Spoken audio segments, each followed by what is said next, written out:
আমতা football মাঠে রবিবার বিধায়ক নির্মল মাঝির নেতৃত্বে এক প্রতিবাদ সভা অনুষ্ঠিত হয়।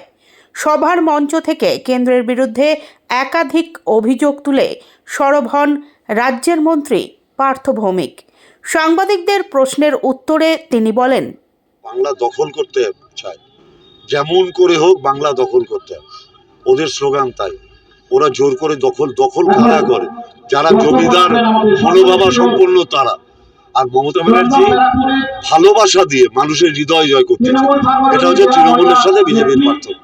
নিজের অনুভূতি দিয়ে, নিজের অনুভব দিয়ে, নিজের ব্যক্তিগত জীবনের তার যে অভিজ্ঞতা সেটা দিয়ে বিচার করবে।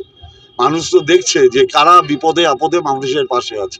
এই যে এসআইআর হচ্ছে, এই যে মানুষ উদ্ভ্রান্তের মতো দৌড়দৌড়ি করছে, তৃণমূল কংগ্রেস বাদ দিয়ে কেউ আছে, কোনো দল আছে?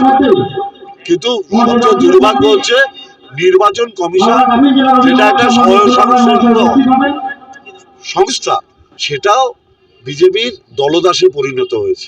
এটা হচ্ছে ভারতবর্ষের দুর্ভাগ্য। হিটলারের সময়ও এটা হয়েছিল। হিটলার সমস্ত গণতান্ত্রিক প্রতিষ্ঠানগুলোকে কুক্ষিগত করে ফেলেছিলেন।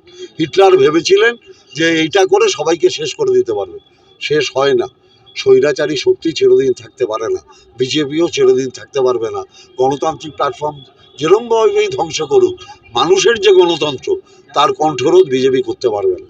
আর আমি একটা সবিনয়ে বলে যাচ্ছি, শুভেন্দুবাবুকে বলবেন ওর মাধ্যমিকের মার্কশিটটা দেখাতে।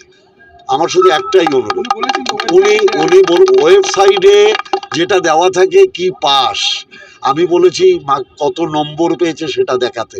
ওয়েবসাইটে লেখা আছে মাধ্যমিক পাস, ওখানে 3rd ডিভিশন কত নম্বর পেয়েছে ওটা লেখা নেই। ওনাকে বলবেন। এবং আমি এটুকু বলি, ওর পড়াশোনার যোগ্যতা এত কম, তাই জন্য অশালীন ভাষা ব্যবহার করে। যাদের শিক্ষাগত যোগ্যতা আছে তারা কোনোদিন এসব শব্দ প্রয়োগ করবে না, যেটা বাংলার মানুষ গ্রহণ করে। দাদা, হুমায়ুন কবির কি ভোটে কিছু আশানুরূপ ফল করতে পারে? এটা আপনি শুভেন্দু অধিকারীকে জিজ্ঞেস করুন, এটা কারণ ওর সাথে ওর ভালো সম্পর্ক। এই মন্তব্য ঘিরে রাজনৈতিক মহলে নতুন করে চর্চা শুরু হয়েছে। এদিনের প্রতিবাদ সভায় এসআইআরের নামে বাংলার মানুষের ভোটাধিকার কেড়ে নেওয়ার চক্রান্ত, 100 দিনের কাজ ও আবাস যোজনার অর্থ না দেওয়া, সড়ক যোজনায় বঞ্চনা, রাজ্যের প্রাপ্য বকেয়া টাকা আটকে রাখা এবং লাগাম ছাড়া কুৎসা ও অত্যাচারের অভিযোগ তুলে ধরা হয়। সভায় পার্থ ভৌমিক ছাড়াও বক্তব্য রাখেন মন্ত্রী পুলক রায় সহ দলের অন্যান্য নেতারা। প্রতিবাদ সভা থেকে কেন্দ্রের বিরুদ্ধে একযোগে আন্দোলনের ডাক দিয়ে তৃণমূল নেতৃত্ব স্পষ্ট করে দেন, বাংলার স্বার্থে বঞ্চনার বিরুদ্ধে লড়াই আরও তীব্র হবে। একটা কথা বলতে চাই, ভারতবর্ষের প্রধানমন্ত্রী নরেন্দ্র দামোদর দাস মোদী ক্ষমতায় আসার পর বলল, আমাদের টাকা পাচার হয়ে বিদেশে চলে গেছে, কালো টাকা ফিরিয়ে আনবে। এখানে বিজেপির লোকেরাও জানেন, বাম লোকেরাও জানেন। জনধন যোজনার অ্যাকাউন্ট খুললেন, কি বললেন? টাকা ফিরিয়ে এনে প্রত্যেকটার অ্যাকাউন্টে আমরা 15 লাখ টাকা করে দেবো।